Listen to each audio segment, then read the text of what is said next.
Twisted Metal Lost, a curious enigma in the grand scope of the series. Although it is something that I've always treated with a matter-of-fact attitude, because as somebody who's been into the series as much as I have, Twisted Metal Lost was no different to me than any other game. It kind of just existed, and I assumed most people were under the same impression about it, but it occurs to me that I don't think many people really know about it in depth. And it is a fascinating bit of Twisted Metal lore with a very interesting history behind it, something that might even scare the socks off of the most jaded people. So allow me to give you a brief history and rundown of Twisted Metal Lost in this, the spookiest season of the year.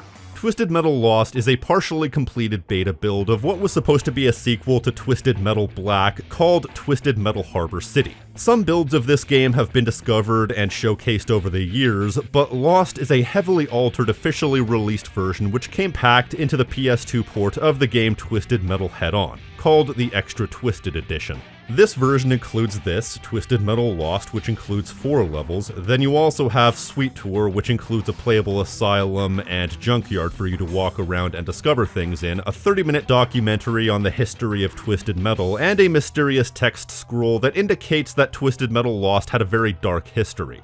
One would assume that since Head-On is essentially a shot-for-shot port of a PSP game to PS2, they had a lot of extra free space on the disc to load up with various goodies, so they took the opportunity to give a buckshot approach to bonus content. Now, as for Harbor City, this was meant to be the most ambitious Twisted Metal game yet, with a seamless open world connected by highways that would allow you to go from level to level in a more organic way than ever before. And it would even include segments where you could explore environments on foot as Sweet Tooth, and I believe Preacher as well. But it was not meant to be, as a horrible tragedy struck. On March 13th, 2005, 6 members of the development team would be killed in a plane crash in Colorado after a ski trip. And without the load bearers of the development team, Harbor City faded away into nothingness. Or so we may have thought, because then something strange happened. 2 years to the day of the plane crash, March 13th, 2007, a note arrived at the Sony offices pleading to have the final works of these fallen developers be released to the public.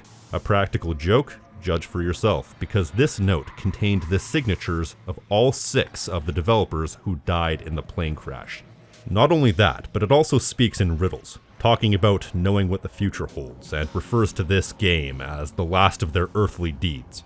Coupled with the ominous music and the mystery of these circumstances, this is truly chilling.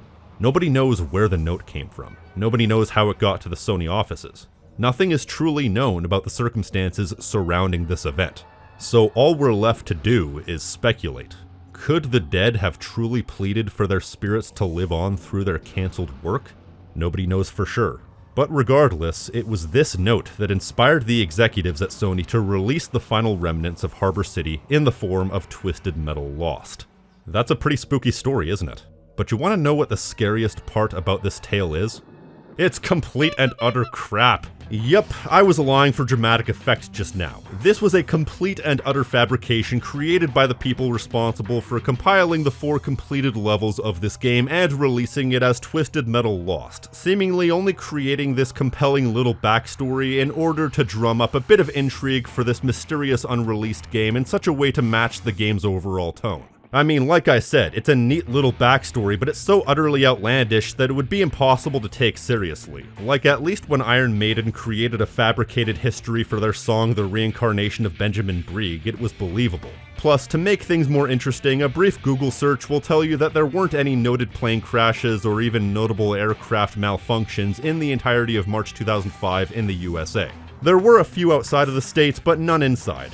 But I'm assuming you were never actually supposed to take it seriously. The real reason Twisted Metal Harbor City was cancelled was because, well, there are conflicting stories about this as it happens. Although there might be a little bit of truth in both these explanations. The first story I heard was the game was cancelled after the series co-creator left the project, no names were given, and no specific testimony is stated.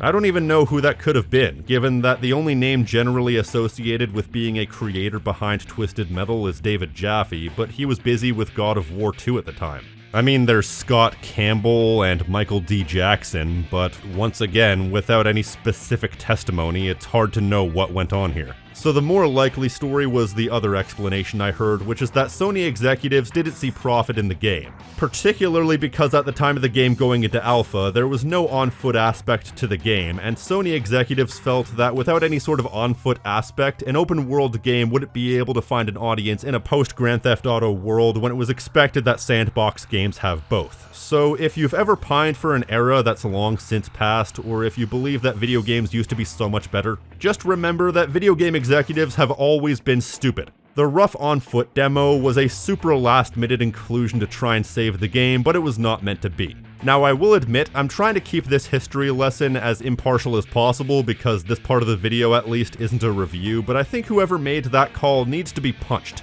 and then have all their friends and family be punched. With that said, we need to get one thing straight before we move on from this point. Twisted Metal Lost is not Harbor City. These are two entirely separate creations at this point. Like I said, you can find various builds of Harbor City kicking around to the internet, and they aren't really much like Lost except for utilizing some of the areas, because essentially what happened from what I understand was that David Jaffe went back and retrofitted some of the areas of the sandbox map of Harbor City, and those retrofitted levels ended up being the levels you see in Lost, as well as the Suite Tour mode, which was included separately. I guess the only thing to say about Harbor City at this point is that it getting cancelled is unfortunate to say the least, but it isn't the first game to be cancelled, and it sure as hell isn't going to be the last. So this is all we're left with as far as official releases. The more interesting thing to me in this whole ordeal is definitely the Suite Tour mode, where you're lowered in and can walk around and explore. Possibly making this one of the first examples of the walking simulator genre, although that obviously wasn't supposed to be the intention. They do show off some of the things that would have been a hazard in a game mode like this, but they're all completely harmless. Either you clip through them or they add invisible walls. It's about as crude gets, because this was a barely functioning mode before it was cancelled, so all the textures are low quality and what few animations are there are awful. I don't blame them and it really doesn't matter, but it's still true.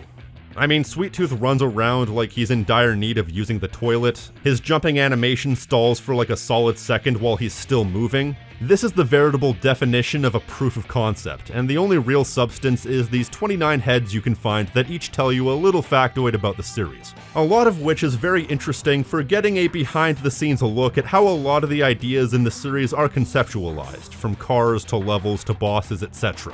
It's funny how several of these factoids talk about the thematic integrity of Twisted Metal and how the core team always tried to keep things from getting too far out of the realms of reality, even deciding to make Suburbs a recurring level theme because they thought it was a compelling idea to have big battles taking place in what could very well be your own backyard.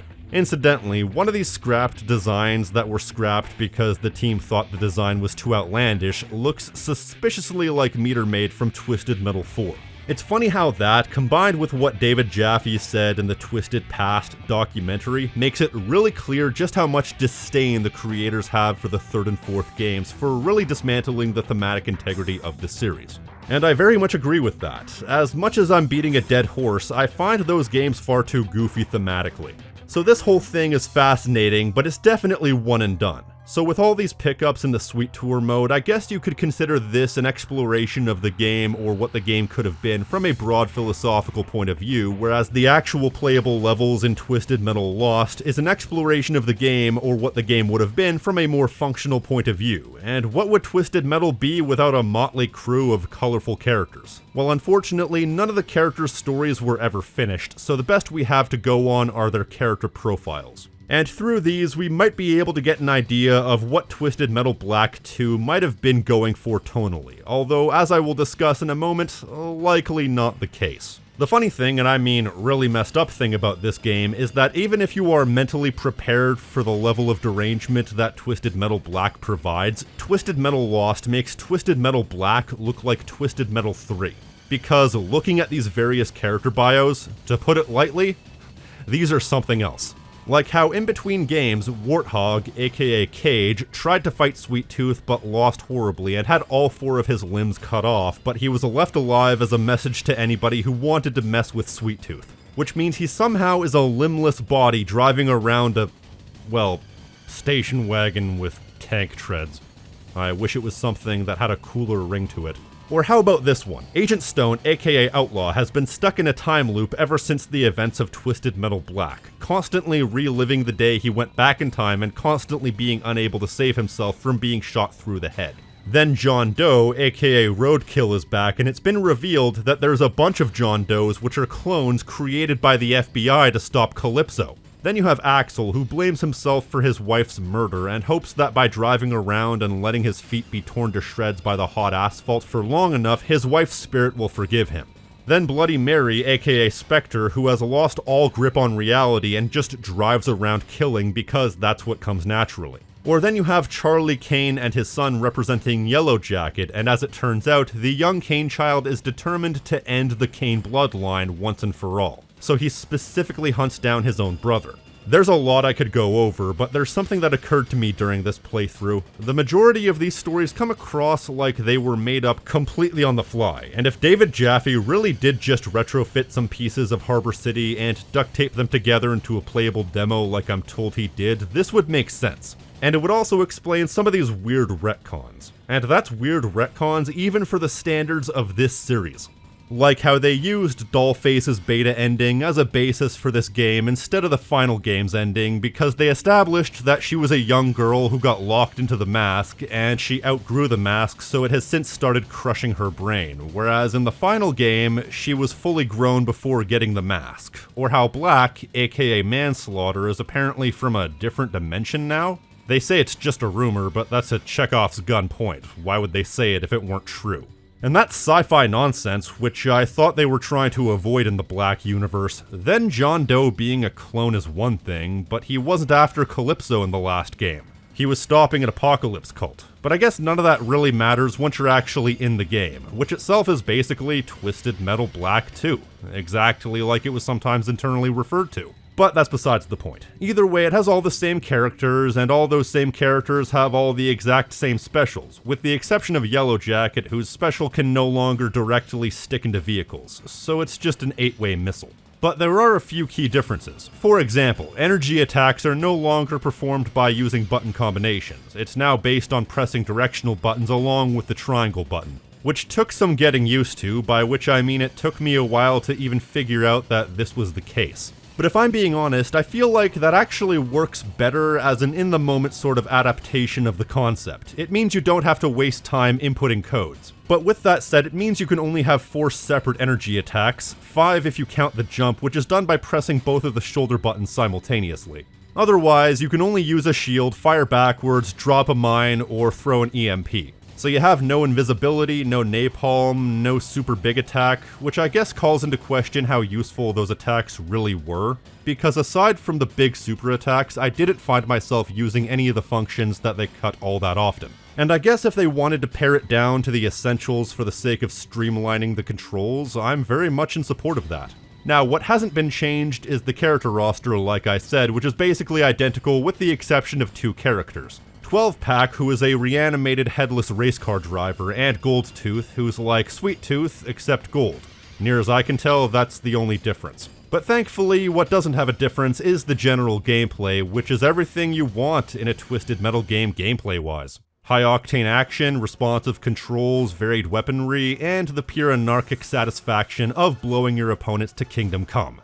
The core gameplay is obviously based entirely around Black, although there are a few slight alterations, such as the fact that I found the turning to be slightly more oversensitive compared to Black, and they also took away a few weapons, notably the reticle weapon and the satellite weapon, and I understand that they basically repurposed the reticle weapon to be 12-Pack's special move, but like, we already had that exact weapon. To gut it and then make it character exclusive with nothing about it in order to differentiate it from how it was introduced in Twisted Metal Black seems cheap to me. But regardless, my brain's hardwired to like this sort of thing, so I enjoy this game at a core level, but the levels could use some work. Even though there's only 4 arenas in the official release, I'd say it's a pretty mixed bag, with 2 good levels and 2 pretty meh levels. The Suburban Terror level is one of the most painfully mediocre levels in the history of the series. It's a mostly flat suburban area connected through a series of roads that has maybe like 2 interesting set pieces, and interesting is a stretch considering how absolutely bonkers these games can get sometimes with their set pieces. being able to ramp a couple of times onto a giant slice of pizza is really not that special. Plus, this level has an overabundance of ricochet bombs and not a whole hell of a lot of other weapons from what I could find. Then you got Stadium Slaughter, which is just the interior area as well as the parking lot area of some sort of demolition derby arena. This is probably the most mundane level in the history of Twisted Metal. I mean, Black did try to be a little bit more grounded with its locales, but this wouldn't look out of place in Destruction Derby. It's flat and not particularly interesting.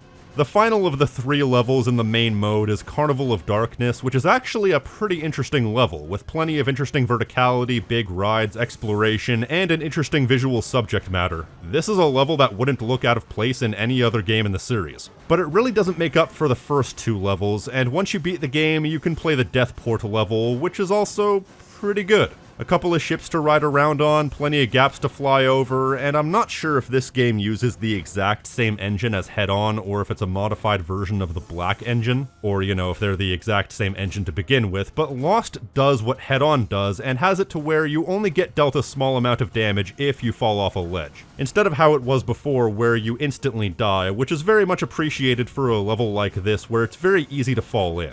So looking at this small level selection, if this were a completed game as it is, it would be a pretty middling game in the grand scope of the series, and also very inconsistent, as I found the first level to actually be the hardest because there are no healing pads, and I found it very hard to find the healing pickups, whereas from the second level onward you have the former, and the latter is a lot easier to find. So I never died once after that playing on normal difficulty, so this would have been a very very weird game.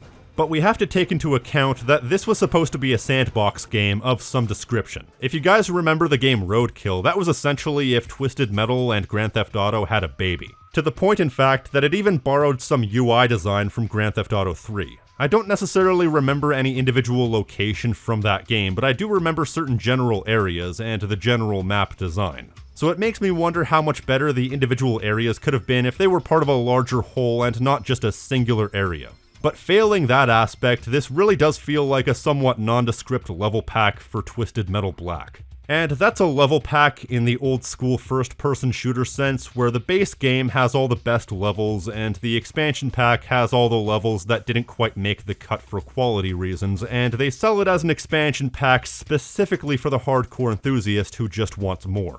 There is a 5th level on the disc that you can access through hacking that's basically functional but buggy called City of the Dead. And if they were to have finished that level to a functional degree and then added 1 or 2 more levels, then you probably could have taken this game and instead of making it an add-on to Head-On, you could have very well made it into an expansion pack called like Twisted Metal Black: The Lost Levels. Then sold it for 15 or 20 bucks with the understanding that it's pretty much for the hardcore enthusiast only. Maybe that wouldn't have been worth it considering that the extra twisted edition of Twisted Metal Head-On came out in 2008. So presumably that also would have been coming out in 2008, and it's hard to really gauge how much interest there was in an expansion pack for a 7-year-old game on a last-gen console.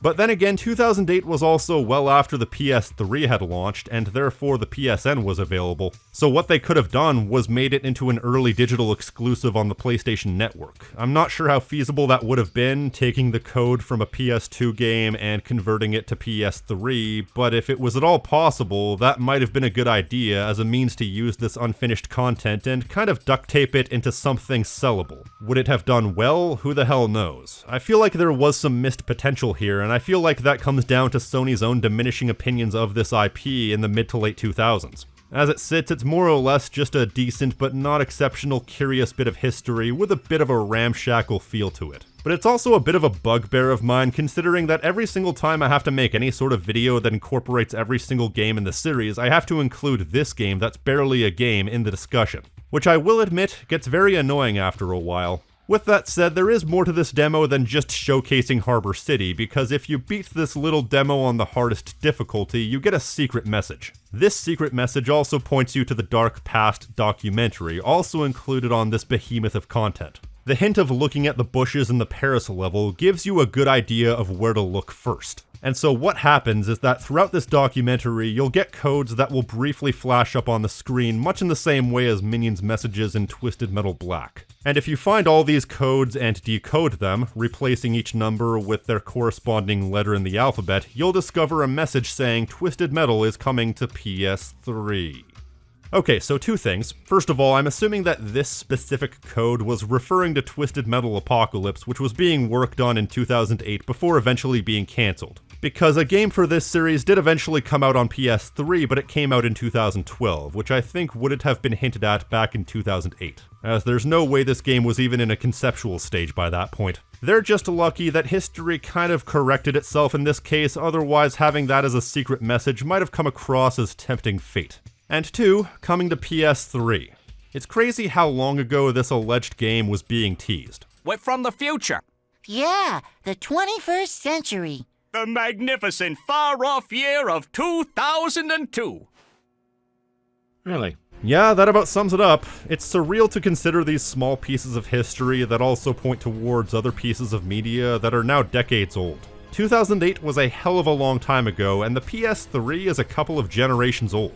As a matter of fact, what was once cutting-edge technology probably couldn't even cut a slice of cheese without breaking a hip at this point. You know, there was a period of time during my hipster phase where I unironically thought that game technology never needed to exceed the level of the 7th generation of games. I mean, yeah, it strictly speaking didn't need to, but it's funny looking at how primitive a lot of the 7th generation of games actually is now in hindsight. So yeah, I've gotten used to the presentation of modern games, and it's nice to have that level of production value, but I would prefer that we get this just without having to kill developers with heavy workloads. And also, I would like corporate executives that don't cannibalize their own user base in the name of making a quick buck, but here I've caught myself rambling again. In fact, if I seem a bit rambly, it's because there's really not much to say when you have 4 levels and a barely functioning proof of concept to walk around in. But I find Twisted Metal Lost to be a fascinating look at a sort of behind-the-curtains aspect of game development, and I really appreciate how they were able to take what is essentially just a couple of thrown-together elements from an unfinished game and actually make something out of it. Something that has its own lore and backstory. It's a real lemons to lemonade situation. Something that wouldn't work as its own thing, but as a bit of supplementary material, it's a very fascinating thing if nothing else. Hopefully I've given you guys a decent rundown of this mysterious bit of Twisted Metal history for those of you who may not have heard of it, or may have seen a video or two but didn't quite understand what it was. And to everyone else, I hope that I've at least provided a somewhat entertaining video. Happy Halloween, boys and girls, and everything in between. If you like what I do here and want to support the channel, you can like this video, leave a comment telling me what you think, subscribe, and hit the notification icon so you're always up to date on what I'm doing, because I'm pretty sure YouTube still isn't publishing my videos into everyone's feeds. And if you want to support the channel in a more direct fashion, you can pledge to my Patreon for unique perks and rewards such as early access, Discord benefits, exclusive content, and more, alongside these people right here.